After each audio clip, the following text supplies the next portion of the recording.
Hello friends, welcome to Tridevi cooking channel. గుమగుమలాడే సువాసనలతో చిట్టి ముత్యాల మటన్ పులావ్ ఎలా చేయాలో చూసేద్దామండి. స్టవ్ మీద బిర్యానీ పాట్ పెట్టుకొని 3 గరిటెల నూనెను వేసుకోండి. ఒక చిన్న కప్పుడు నెయ్యిని కూడా వేసుకోండి.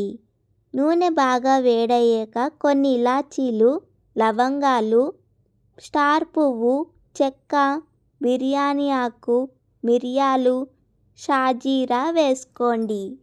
వేసుకున్న బిర్యానీ మసాలాలను కొద్దిగా వేగనివ్వండి.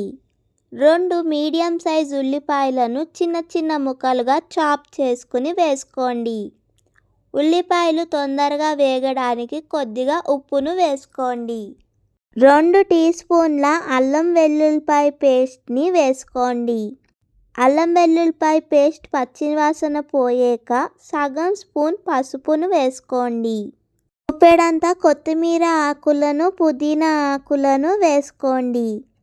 2 మీడియం సైజ్ టమాటీలను ప్యూరీ కింద చేసుకుని వేసుకోండి.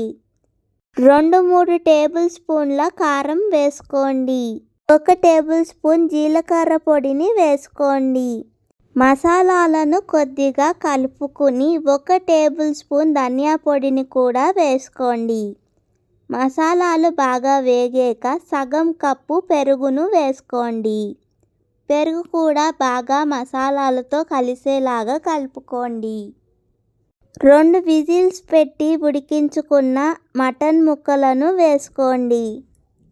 మటన్ ముక్కలకు మసాలాలన్నీ కూడా బాగా పట్టేలాగా కలుపుకోండి. ఈ విధంగా మటన్ ముక్కల్లో నుండి నూనె పైకి తేలేక 2.5 కప్పుల చిట్టి ముత్యాల బియ్యానికి గాను 3 కప్పుల నీళ్లను వేసుకోండి. ఒక మూత పెట్టుకుని నీళ్లను బాగా మరగనివ్వండి.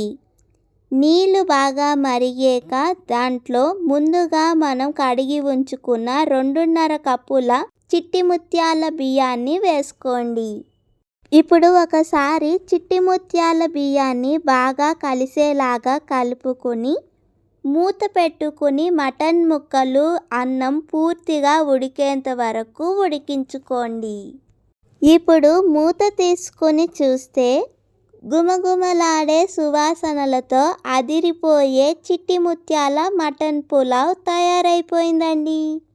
1 పాట్ మీల్ కింద ఈ చిట్టి ముత్యాల మటన్ పులావ్ని పార్టీలప్పుడు, ఫంక్షన్స్ అప్పుడు తప్పకుండా ట్రై చేసి చూడండి.